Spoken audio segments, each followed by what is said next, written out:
the lack of anxiety that comes after you work out every day is so worth the workout.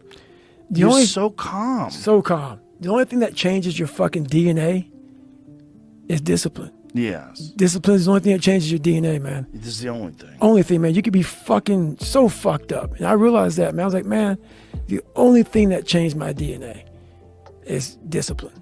It's the only thing. I've incorporated a new thing that I was telling you, where I get up first thing in the morning, I get in the cold plunge. Because I was doing the cold plunge after I did the sauna, and it's a little easier because the sauna sucks. Right. But, you know, when that 20 minutes is up or 25 minutes is up and then you get in that cold, the cold sucks, but it doesn't suck as much as when you're cold and then you get in the cold. So when I wake up in the morning, I don't dress warm. Right. I wear my fucking underwear and I go outside and it's 40 degrees this morning and I walk out and I lift the lid on that Morozko cold plunge and I see the fucking ice floating up in there. And every day I climb in. That's brutal. And I just get in there for 3 minutes in the morning and then I work out. That's fucking brutal. Well, because I read this thing, I'll send it to you, Jamie, but I read this thing where they've been doing studies on what happens to people. Andrew Huberman and I actually discussed this, and Huberman's a very interesting guy, but it's about the benefits of cold plunge before you actually work out. Really? Yeah, because there's a benefit after you work out in terms of reduction of inflammation, but what they're saying is you shouldn't do it right after you lift weights. Got it. Because then muscles. it actually decreases the hypertrophy. So right. You don't gain as much mass or gain as much strength. But there's some benefit to doing it before you work out. So anyway, this is a guy who's talking about prostate-specific antigen blood test came back very high.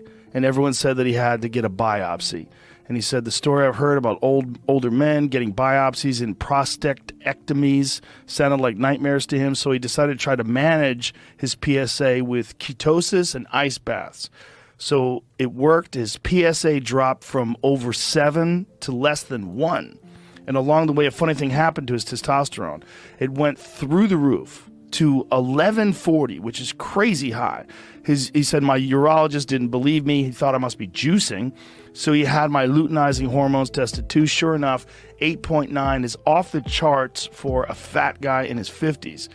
He said, then I did a research and discovered a Japanese study from 1991 that showed the secret was exercising after your ice bath. It's the opposite of what everybody says to do, which is exactly how I got this far in the first place. He said, now I'm stuck with the T levels of an oversexed 19-year-old. I'm not complaining. Damn. But so this is the thing that people are realizing now. There's some extreme benefit to heavy-duty cold exposure. Right. And then you force your body to heat up, and then you work out. You know, I'm trying that now, and I've only done it 3 days in a row. Well, how's it working? It's working. It's hard. But but part of it is just the fact that you have to do it in the morning. Like, I'm not giving myself any mornings off. So that's how I start my day now. Whereas before, I was working out, so the workout, I ease myself into the workout, get on the bike, warm up, jump a little rope, start the kettlebell routine, do all the things you got to do. But now it's just right into the suck. So it's harder. I tell you right now, man, the fucking cold, being in cold water, ice water, it literally is the one thing that makes you question everything. When you're going through hard training and shit like that, like, you know, I've been through a lot of different training in the military. And that cold water, it definitely, many dreams die while suffering. That should be a t-shirt. Many dreams die while suffering, my friend. That's so true. And I talk about it, man, like this fucking guy's getting that water, and you see their fucking eyes roll back. And I'm like, oh. Yeah. Many dreams die while suffering, friend. Yeah.